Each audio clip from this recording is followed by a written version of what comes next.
साक्ष्य अधिनियम के बारे में बात कर रहे हैं, तो उसी क्रम में आज आगे पब्लिक डॉक्यूमेंट और प्राइवेट डॉक्यूमेंट के बारे में पढ़ेंगे। तो धारा 74 से लेके 79 तक, 74 से लेके 79 तक के प्रावधान हैं। ये पब्लिक डॉक्यूमेंट को परिभाषित करते हैं, उनका साक्ष्य के रूप में किस प्रकार उपयोग कर सकते हैं और अदालतों को क्या बाध्यता है यदि पब्लिक डॉक्यूमेंट सर्टिफाइड कॉपी उनके सामने पेश हो जाता है। प्रिजम्पशन क्या है पब्लिक डॉक्यूमेंट के बारे में, इन प्रावधानों को पढ़ेंगे। तो धारा 74 देख लेते हैं पहले, जो लोक दस्तावेजों की परिभाषा देती है। कई बार तो यही प्रश्न आपको मिलेगा कि पब्लिक डॉक्यूमेंट कहां पर परिभाषित है, तो धारा 74 याद रखें। कहा गया कि इसमें दो क्लास है, एक क्लास उपधारा 1 बताती है और एक क्लास बताती है उपधारा 2। दोनों की अलग अलग रीजनिंग है कि क्यों उपधारा 1 में चीजों को पब्लिक डॉक्यूमेंट माना गया है और क्यों उपधारा 2 में माना गया है। तो पहले ये देख लेते हैं कि किन किन चीजों को पब्लिक डॉक्यूमेंट के रूप में धारा 74 अपने आप में समाहित करती है। तो पहले कहा गया कि दस्तावेज होनी चाहिए, दस्तावेज डॉक्यूमेंट की बात कर रहे हैं तो दस्तावेज होनी चाहिए। प्रभुता संपन्न प्राधिकारी के, सॉवरिन अथॉरिटी का, सॉवरिन अथॉरिटी का है कोई डॉक्यूमेंट, सॉवरिन अथॉरिटी का डॉक्यूमेंट है, वो 74 की उपधारा 1 के खंड का में आता है। दूसरा कि शासकीय निकायों या अधिकरणों के, कोई शासकीय निकाय है, गवर्नमेंट बॉडी है या ट्रिब्यूनल है या अदालतों के भी निर्णय कहे तो वो भी इसमें ट्रिब्यूनल या शासकीय निकाय में शामिल है। फिर तीसरा हिस्सा कहता है कि भारत के किसी भाग के या कॉमनवेल्थ के, कॉमनवेल्थ जब हम ब्रिटिश इरा के अधीन थे तो जो जिन राष्ट्रों पर ब्रिटिश शासन था उन्हें कॉमनवेल्थ राष्ट्र कहते थे। किसी विदेश के विधायी, न्यायिक या कार्यपालक लोक ऑफिसरों के कार्यों के रूप में या कार्यों के अभिलेख के रूप में। अब तीनों के साथ अलग अलग पढ़ लें कि सॉवरिन अथॉरिटी का कोई कार्य है, उसका अभिलेख बना लिया गया। सॉवरिन अथॉरिटी के कार्यों के अभिलेख हैं, वो अपने आप में पब्लिक डॉक्यूमेंट है। किसी गवर्नमेंट बॉडी का कार्य है, वो रिकॉर्ड के रूप में है, वो पब्लिक डॉक्यूमेंट है। किसी ट्रिब्यूनल का रिकॉर्ड है, वो पब्लिक डॉक्यूमेंट है। किसी संसद का, विधानमंडल का, कार्यपालिका का, नगर पालिका का, लोकल बॉडी का या जुडिशियल या एग्जीक्यूटिव, इन सब का भी किसी प्रकार का कार्य है या कार्यों का रिकॉर्ड है, वो पब्लिक डॉक्यूमेंट में शामिल हो जाता है। ये पहला खंड कहता है। इसके पीछे औचित्य क्या रहा होगा, क्यों हमने बनाया पब्लिक डॉक्यूमेंट इनको। जब हम धारा इनको साबित करने का क्रम पढ़ेंगे, हमने पढ़ा था कि दस्तावेजों का प्राथमिक साक्षी प्रस्तुत करना है। 64 कहता है कि जब आपको दस्तावेज का कंटेंट साबित करना हो तो आपको उसका प्राथमिक साक्षी पेश करना। प्राथमिक साक्ष्य मतलब वो दस्तावेज स्वयं।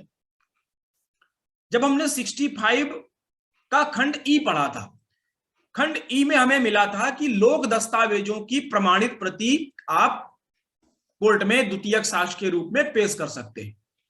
और जब उसी के साथ 77 पढ़ते हैं तो 77 कहता है कि जो सर्टिफाइड कॉपी मिलेंगी आपको धारा 76 के तहत, वो अपने आप में लोक दस्तावेज के कंटेंट को साबित करने के लिए पर्याप्त रहेंगी।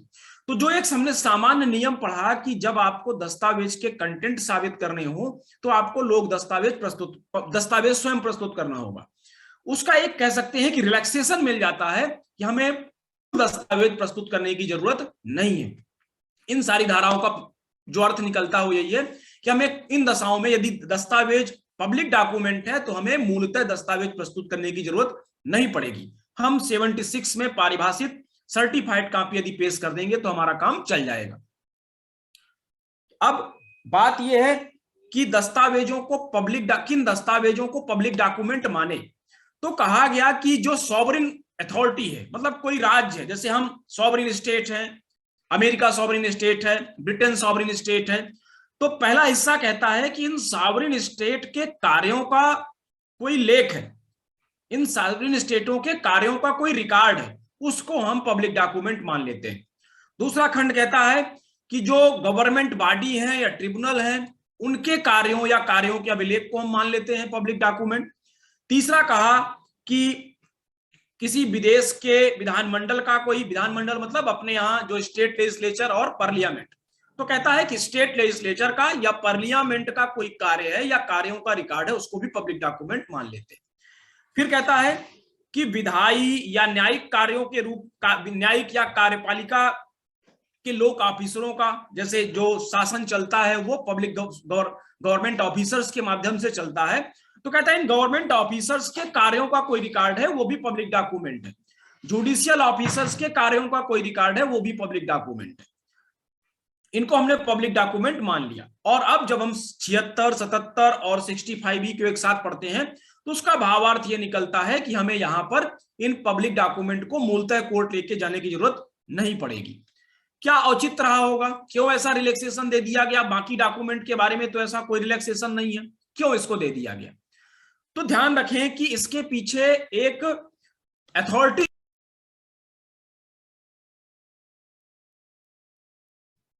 सचिन सर आप म्यूट हो गए हैं। देखिए एक पब्लिक ऑफिसर, क्या इसके पीछे तर्क रहा होगा क्यों हमने यहां पर रिलैक्सेशन दे दिया एविडेंस एक्ट में कि यदि पब्लिक डॉक्यूमेंट है तो उसकी सेकेंडरी एविडेंस हम पेश कर सकते हैं, सर्टिफाइड कॉपी पेश कर सकते हैं। इसके पीछे तर्क ये था कि देखिए पहली चीज तो जिस दस्तावेज को हम पेश कर रहे हैं, हम प्राथमिक क्यों कोर्ट ले जाना चाह रहे थे? इसलिए ले जाना चाह रहे थे कि एक संभावना है कि जब दस्तावेज की नकल तैयार होती है या उसकी कॉपी तैयार होती है तो उसमें डिफार्म होने की संभावना रहती है। हम उस व्यक्ति के पर्सनालिटी का अंतर पड़ता है जो कॉपी तैयार कर रहा है, और एक संभावना भी है कि उसमें गलतियां भी होंगी। पर जब पब्लिक डॉक्यूमेंट की बात होती है तो देखिए पब्लिक डॉक्यूमेंट मूलतः कौन तैयार कर रहा है? सॉवरिन स्टेट का कोई अथॉरिटी तैयार कर रहा है, कोई एग्जीक्यूटिव मजिस्ट्रेट तैयार कर रहा है, कोई पब्लिक ऑफिसर तैयार कर रहा है। तो पहली चीज तो तैयार कौन कर रहा है उस दस्तावेज को, इससे ग्रेविटी बढ़ जाती है। पब्लिक ऑफिसर अपने पब्लिक ड्यूटी के डिस्चार्ज के दौरान, पर्सनल ड्यूटी नहीं, कार्यों की अभिलेख है, तो पब्लिक लोक ऑफिसर के कार्यों का अभिलेख है, न्यायालय के कार्यों का अभिलेख है, सॉवरिन स्टेट के कार्यों का अभिलेख है।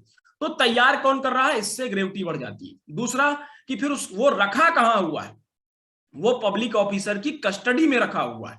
तो इससे जो सामान एक प्राइवेट डॉक्यूमेंट होता है उसकी अपेक्षा पब्लिक डॉक्यूमेंट की ग्रेविटी बढ़ जाती है। उसके पीछे सत्यता आ गई। एक एजेंसी है जो सॉवरिन स्टेट से आप ये अपेक्षा नहीं कर सकते कि वो फर्जी दस्तावेजों को अपने कार्यों के रूप में लिखेगी। कोई भी सॉवरिन स्टेट गलत चीजों को क्यों अपने रिकॉर्ड का भाग बनाएगा? तो एक उसके पीछे प्रोबेटिव बल है, एक बल मिल जाता है कि सॉवरिन स्टेट के किसी एजेंसी ने इसको तैयार किया है, और दूसरा फिर अपने पास रखा भी था उसको, तो एक बल मिल जाता है। दूसरा एक प्रैक्टिकल समस्या भी आएगी। जो पब्लिक डॉक्यूमेंट होते हैं वो पब्लिक इंटरेस्ट में तैयार किए जाते हैं। यदि हम पब्लिक इंटरेस्ट में तैयार किए गए दस्तावेज के मूल को किसी न्यायालय की अदालत में डंप कर देंगे, 5 साल तक मुकदमा चला, वहां डंप पड़ा हुआ है, तो क्या अब बाकी लोगों का एक्सेस रह गया उस डॉक्यूमेंट पर? नहीं रह गया। तो एक पीछे ये भी कारण था। तो पहला तो उसके पीछे प्रोबेटिव बल आ जाता है, जब वो सॉवरेन स्टेट का कोई लोक ऑफिसर तैयार करता है और अपनी कस्टडी में रखता है तो उसके पीछे एक बल आ जाता है। दूसरा एक प्रैक्टिकल समस्या भी थी कि हम उसको हर जगह हर अदालत में मूलतः नहीं पेश कर सकते, क्योंकि उस पब्लिक डॉक्यूमेंट का उद्देश्य विफल हो जाएगा। जो लोक उद्देश्य है कि लोगों की पहुंच हो उस डॉक्यूमेंट तक, वो विफल हो जाएगी। तीसरी समस्या ये थी कि यदि हम पब्लिक डॉक्यूमेंट को बार बार अदालतों तक ले जाएंगे तो उसको कटने की, फटने की या नष्ट होने की संभावना बढ़ जाती है। तीसरा कि प्रैक्टिकली संभव भी नहीं है, एक ही डॉक्यूमेंट कई अदालतों में जरूरत पड़ सकता है, तो हम संभव भी नहीं है कि एक ही डॉक्यूमेंट को हर अदालत में ले जाएं। तो पब्लिक डॉक्यूमेंट की सर्टिफाइड कॉपी क्यों स्वीकार की गई एविडेंस एक्ट, इसको आप समझ सकते हैं कि उसके पीछे प्रोबेटिव बल है कि एक सॉवरेन स्टेट की एजेंसी ने तैयार किया है, जुडिशरी ने तैयार किया है, पब्लिक ऑफिसर ने तैयार किया है, और उसके कार्यों के रूप में है, उसके पर्सनल कार्यों के रूप में नहीं है, उसकी पब्लिक ड्यूटी के रूप में उसने रिकॉर्ड तैयार किया। और फिर उसी के पास कस्टडी भी थी। जब हम 76 देखेंगे तो वहां पर कस्टडी भी होगी कि कौन व्यक्ति कस्टडी से देगा उसकी कॉपी। तो ये प्रोबेटिव बल आप जान सकते हैं कि क्यों उसकी उपयोगिता है। पर आपत्ति ये आती है जब हम इसका 74 का दूसरा हिस्सा पढ़ते हैं। यहां पर लिखा हुआ है कि यदि प्राइवेट डॉक्यूमेंट है, public records kept in any state of private document. यदि आपका प्राइवेट डॉक्यूमेंट है, प्राइवेट डॉक्यूमेंट क्या होता है? जो पब्लिक डॉक्यूमेंट होते हैं वो पब्लिक इंटरेस्ट में तैयार किए जाते हैं। जैसे आपका खसरा जान लें, यदि नक्शा गांव का तैयार हो रहा है, सड़क का नक्शा बन रहा है, तो वो पब्लिक इंटरेस्ट में तैयार हो रहा है। पर ए ने अपनी जमीन बी को बेच दी, इसमें सोसाइटी को क्या लेना देना है? ए ने उसके लिए पैसा लिया और बी को स्वामित्व दे दिया। तो जो सेल डीड होती हैं, लीज डीड होती हैं, जो किरायानामा होता है, ये सब लोग प्राइवेट दस्तावेज होते हैं, दो लोगों के बीच निष्पादित हो रहा, जो ट्रांजैक्शन हो रहा है ए और बी के बीच हो रहा है, विक्रेता और क्रेता के बीच हो रहा है। पर 74 का दूसरा पार्ट कहता है यदि इस प्राइवेट डॉक्यूमेंट को गवर्नमेंट रिकॉर्ड में शामिल कर लिया गया है, इसका गवर्नमेंट रखरखाव करती है इस प्राइवेट डॉक्यूमेंट का, तब फिर यह भी पब्लिक डॉक्यूमेंट हो जाएगा। तो जो हमने अभी तर्क पढ़ा था उस तर्क से थोड़ा सा 74 मिलान नहीं करता, क्योंकि आप प्राइवेट लोग लिख रहे हैं, कोई सॉवरेन अथॉरिटी नहीं है, आप लोग क्या लिख पढ़ रहे हैं, कोई स्टेट का उसमें सुपरविजन नहीं है, आप क्या लिखें, आपने अच्छा लिखा है तो अधिकार पाएंगे, आपने कुछ त्रुटिपूर्ण डीड तैयार की है तो उसका परिणाम भुगतेंगे, सरकार को इसमें पब्लिक को कोई लेना देना नहीं है। पर यदि उस डॉक्यूमेंट का रजिस्ट्रेशन होता है मतलब कि अब इस डॉक्यूमेंट का रख रखाव गवर्नमेंट करेगी। तो 74 का क्लास 2 यही कहता है कि किसी राज्य में रखे गए प्राइवेट दस्तावेजों के लोक अभिलेख, प्राइवेट दस्तावेजों का रखरखाव, जिन कागजों का रजिस्ट्रेशन हो जाता है अब उनका रखरखाव कौन करता है, स्टेट करती है, और जब स्टेट करती है तो ये दस्तावेज भी पब्लिक डॉक्यूमेंट हो गए। 74 का सेकंड पार्ट यही करता है कि जिन दस्तावेजों का रखरखाव गवर्नमेंट करती है वो दस्तावेज भी आपके पब्लिक डॉक्यूमेंट हो गए। गवर्नमेंट सारे दस्तावेजों का रखरखाव नहीं करती है, आपने एफिडेविट तैयार किया और उसका रजिस्ट्रेशन नहीं कराया, जैसे कि एग्रीमेंट होता है, एग्रीमेंट फॉर सेल होता है, तो उसका आप यदि रजिस्ट्रेशन नहीं कराते हैं तो गवर्नमेंट उसका रखरखाव नहीं करती है, तो वो पब्लिक डॉक्यूमेंट नहीं है। लेकिन जब आपने उसका रजिस्ट्रेशन करा दिया तो गवर्नमेंट अब उसका रखरखाव करेगी और वो पब्लिक डॉक्यूमेंट हो जाएगा। तो जब गवर्नमेंट रखरखाव करेगी तो दो डॉक्यूमेंट तैयार होंगे, एक रखरखाव का डॉक्यूमेंट तैयार होगा कि नंबरिंग होगी कि ए और बी के बीच की सेल डीड जो हुई है 3 तारीख को निष्पादित हुई है, वो इस रजिस्ट्रेशन के 43 नंबर के कॉलम में रजिस्टर्ड हो गई। तो ये जो अलग अलग प्राइवेट दस्तावेजों का रजिस्ट्रेशन हो रहा है, एक डॉक्यूमेंट ये हो गया, और एक डॉक्यूमेंट हो गया वो प्राइवेट दस्तावेज अपने आप में स्वयं। तो दो डॉक्यूमेंट तैयार हो गए। तो जो आपका रजिस्ट्रेशन संबंधी दस्तावेज तैयार हो रहा है, जो रजिस्टर तैयार हो रहा है, वो पब्लिक ऑफिसर अपनी पब्लिक ड्यूटी के दौरान तैयार कर रहा, वो भी कवर हो गया। और अब जो प्राइवेट दस्तावेज जिसका लोक रखरखाव हो रहा है, पब्लिक ऑफिस में रखरखाव हो रहा है, वो भी पब्लिक डॉक्यूमेंट हो गया। तो 74(2) थोड़ा सा समझने में हमें आसानी नहीं होती है जब उसको सतही तौर पर पढ़ें, पर प्रैक्टिकल अप्रोच के साथ पढ़ें तो चीजें आसान हो जाती। फिर कुछ लिस्ट है, परीक्षाओं के दृष्टिकोण से महत्वपूर्ण है जानना कि कौन सा पब्लिक डॉक्यूमेंट है और कौन सा नहीं है। जैसे आपकी एफआईआर है, एफआईआर पब्लिक डॉक्यूमेंट है, आप लोग लिख सकते हैं, परीक्षा में कई बार पूछे जाते हैं प्रश्न। दूसरा, चार्जशीट जो फाइल होती है 173(2) के तहत, सीआरपीसी की धारा 173(2) के तहत, वो भी पब्लिक डॉक्यूमेंट है। जो कन्फेशनल स्टेटमेंट रिकॉर्ड करता है मजिस्ट्रेट 164 के तहत, हमने क्या पढ़ा अभी कि न्यायिक कार्यों का अभिलेख, तो मजिस्ट्रेट ने जो जुडिशियल ड्यूटी करते हुए 164 के स्टेटमेंट रिकॉर्ड किए, चाहे स्टेटमेंट या कन्फेशन, वो भी पब्लिक डॉक्यूमेंट है। रेवेन्यू के जो रिकॉर्ड होते हैं, खसरा, खतौनी, नक्शा, ये सब पब्लिक डॉक्यूमेंट है।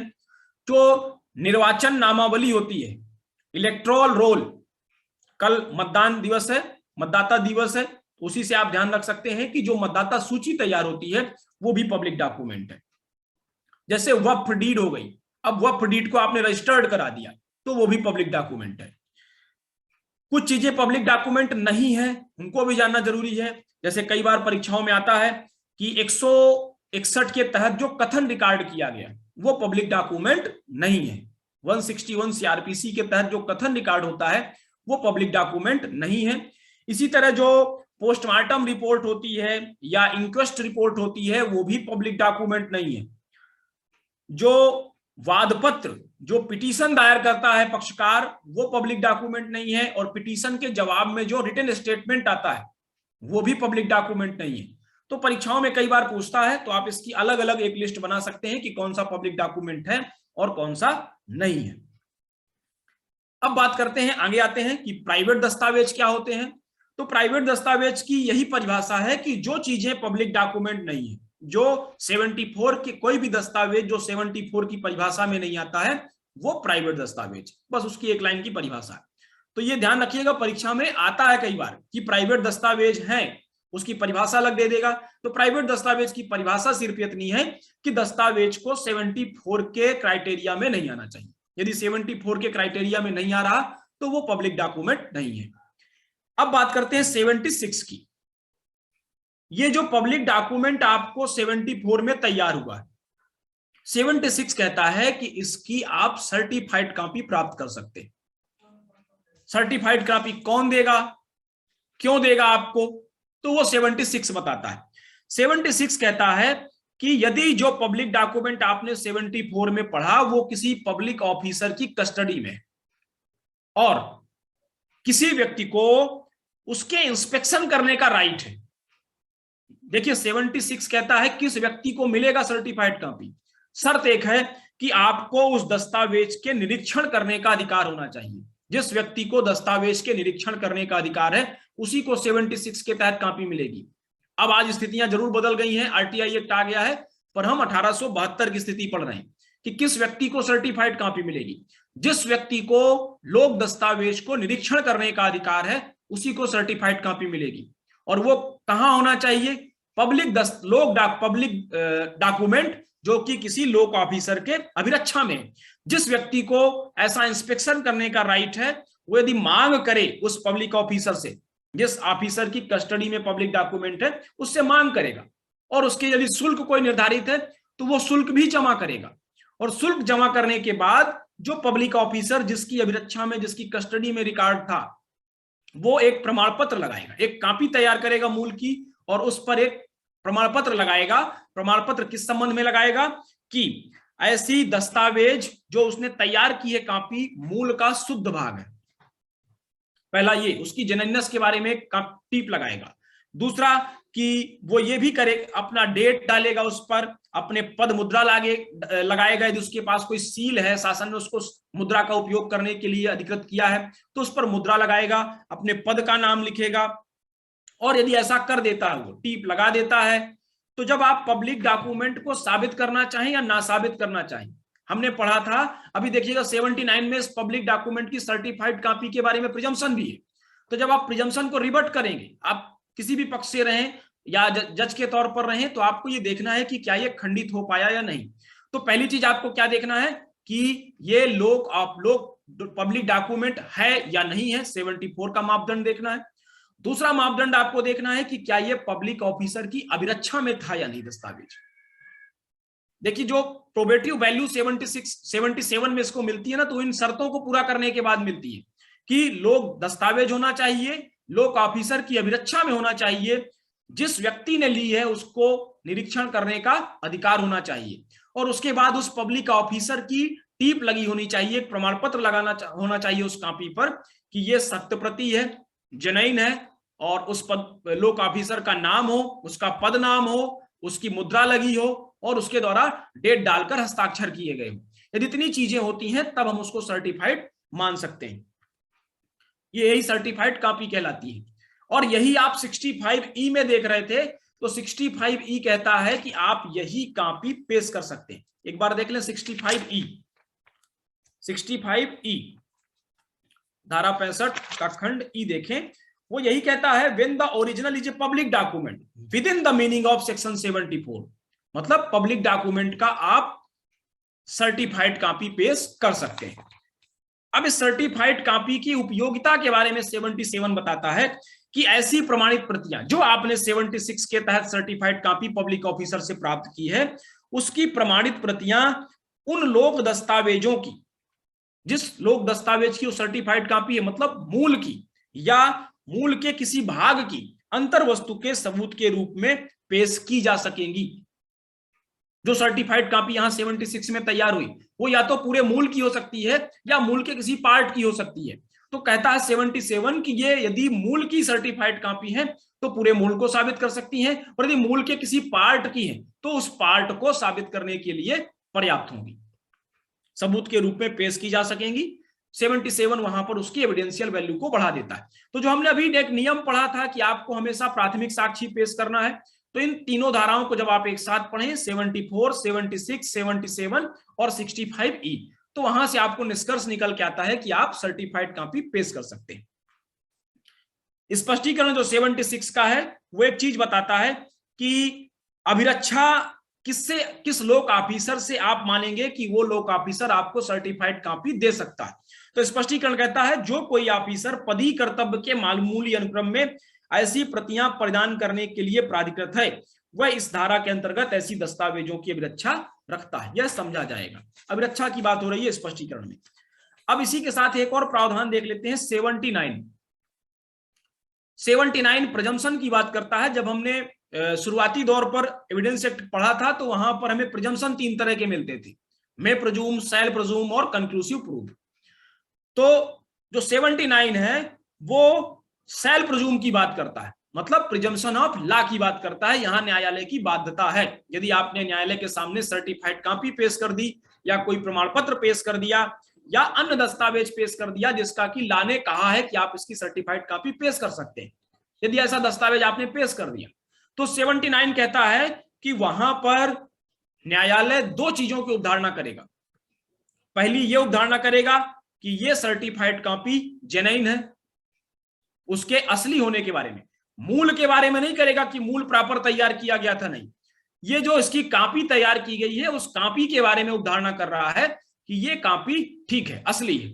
न्यायालय हर ऐसी दस्तावेज का असली होना उपधारित करेगा जो ऐसा प्रमाण पत्र, प्रमाणित प्रति या अन्य दस्तावेज होना तात्पर्य है जिसका किसी विशिष्ट तथ्य के साक्ष्य के रूप में ग्राह्य होना विधि द्वारा घोषित है। 77 ने घोषित कर दिया कि आप 65E के तहत सर्टिफाइड कॉपी पेश कर दें तो हम उसको एडमिसिबल मान लेंगे।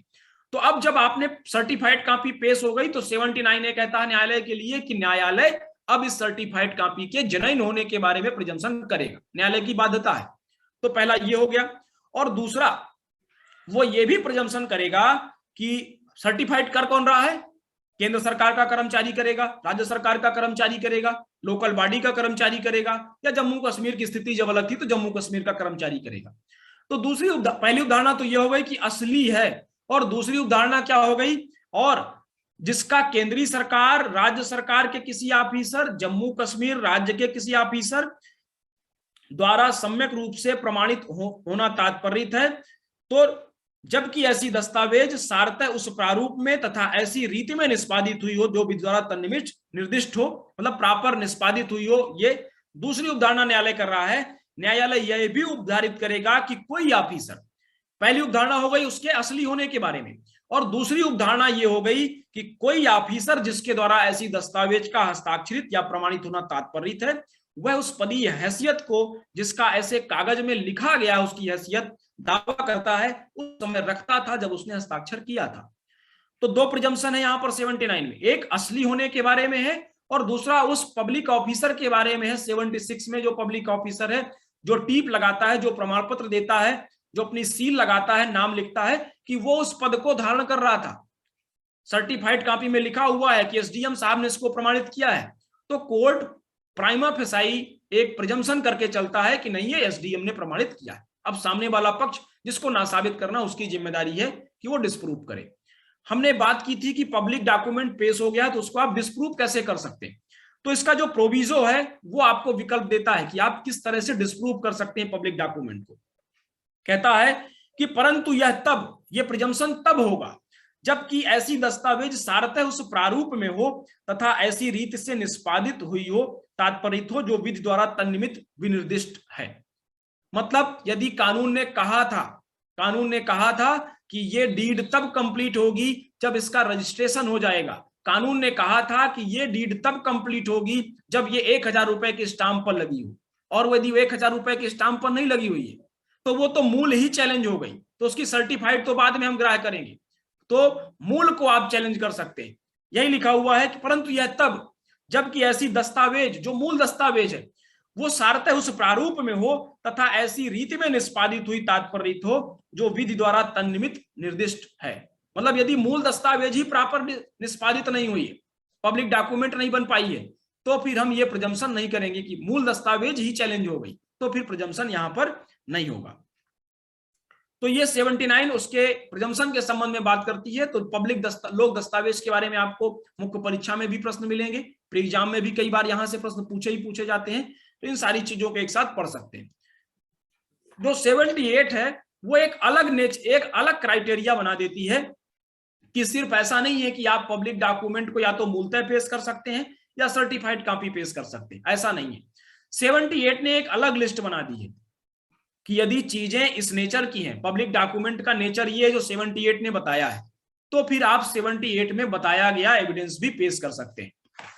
देखिए 78 किसी प्रकार अभी तक के कॉन्सेप्ट को चोट नहीं पहुंचाता है कि आप मूल ही प्रस्तुत करें, पब्लिक डॉक्यूमेंट का आप मूल भी प्रस्तुत कर सकते हैं, कोई रोक नहीं है, पर कहा गया कि यदि आप सर्टिफाइड कॉपी पेश कर देंगे तो काम चल जाएगा।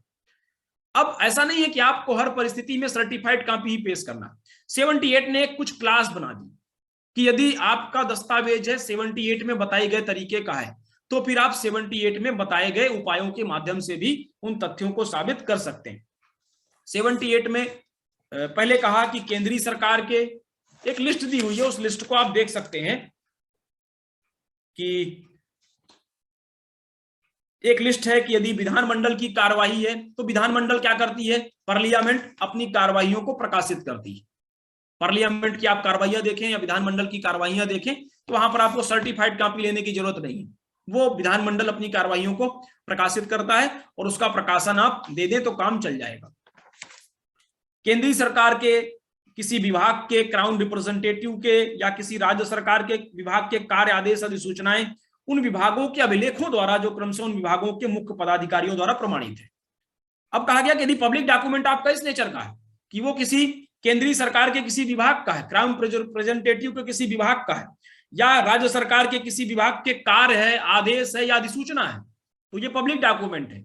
कई बार आप देखें कि हम अधिसूचनाओं को प्रमाणित करने के लिए परेशान रहते हैं, जो नोटिफिकेशन रहते हैं, सर्कुलर रहते हैं, तो उनके लिए हमें नहीं परेशान होता। कहा गया कि उन विभागों के मुख्य पदाधिकारियों द्वारा प्रमाणित है और उस दस्तावेज को उस विभाग ने प्रकाशित किया, विभाग का कोई अभिलेख है और उसको जैसे कि सीएस ने दस्तखत कर दिए हैं किसी सर्कुलर पर, किसी नोटिफिकेशन पर, तो आप उस सीएस ने उस आदेश को, सर्कुलर को प्रकाशित किया, नोटिफिकेशन को प्रकाशित किया, तो आप वो नोटिफिकेशन का सीधा प्रकाशन लाकर प्रस्तुत कर सकते हैं। वहां पर अब किसी आपको ना दस्तखत प्रमाणित करने की जरूरत है ना उसकी सर्टिफाइड कॉपी प्राप्त करने की जरूरत है। इसी तरह विधानमंडल की कार्रवाइयां हैं, वो भी अपनी कार्रवाइयों को प्रकाशित करता है, तो उसका प्रकाशन आप सीधे लाके प्रस्तुत कर दें। इसी तरह राज्य के नगर पालिकाओं के बारे में है, विदेशी सरकारों का कोई लोक दस्तावेज उसकी भी बात हो रही है, प्रिवी काउंसिल का कोई आदेश है, लंदन गजट में कोई चीज बताई गई है, तो उन सब की भी आप प्रतियां जो प्रकाशित करते हैं लाकर पेश कर सकते हैं। एक लिस्ट बताई गई 78 में, तो आप देख लीजिएगा, उस लिस्ट में बताया गया है कि किस लोक दस्तावेज का आप ये भी साक्ष्य पेश कर सकते हैं। तो इसका भावार्थ ये नहीं है कि आप जो अभी तक पढ़ रहे थे कि वो पब्लिक दस्तावेज को आप इसी तरह प्रस्तुत करें तो उसको डैमेज करता है, उसको डैमेज नहीं करता, आपको एक एडिशनल उपाय दे देता है कि यदि दस्तावेज इस तरह का है तो आप इस तरीके से भी प्रस्तुत कर सकते हैं, साबित कर सकते हैं। तो ये आपके प्रावधान थे जो लोक दस्तावेज को लेकर थे। बाकी चीजें प्रिजम्पशन के बारे में है तो उनको अगले लेक्चर में देख लेंगे, जो प्रिजम्पशन कैसे, किस दस्तावेज के बारे में, किन चीजों के बारे में क्या प्रिज्यूम करना है, ये हम आगे देख लेंगे।